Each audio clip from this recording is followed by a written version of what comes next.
ఇప్పుడు నువ్వు చేసిన పోర్ట్ఫోలియో వెబ్సైట్ ఏదైతే ఉందో ఆ వెబ్సైట్ మొత్తం నువ్వు మొబైల్లో చేసావా, ల్యాప్టాప్ లో చేసావా?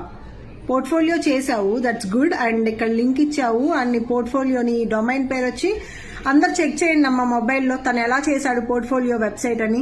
తన వెబ్సైట్ పేరు వచ్చేసి spavin.nhkdigi.in. నేనే కదా సబ్ డొమైన్ ప్రొవైడ్ చేసింది, అందుకని నా వెబ్సైట్ పేరు పక్కన వచ్చింది.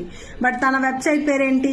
spavin.nhkdigi.in అని మీరు గూగుల్లో సెర్చ్ చేస్తే తను మన క్లాసెస్లో జరిగిన వెబ్సైట్ డిజైనింగ్ నేర్చుకొని ఎంత బాగా తన పోర్ట్ఫోలియో చేశాడో మీకు కూడా రిజల్ట్ కనిపిస్తుంది. సో ఇక్కడ ప్రాక్టీస్ ఇంపార్టెంట్. క్లాస్ అందరికీ నేనేగా చెప్తున్నాను, అవుట్పుట్ ఎందుకు కొంతమందే ఇస్తున్నారమ్మా? ఎవరిలో తేడా ఉంది?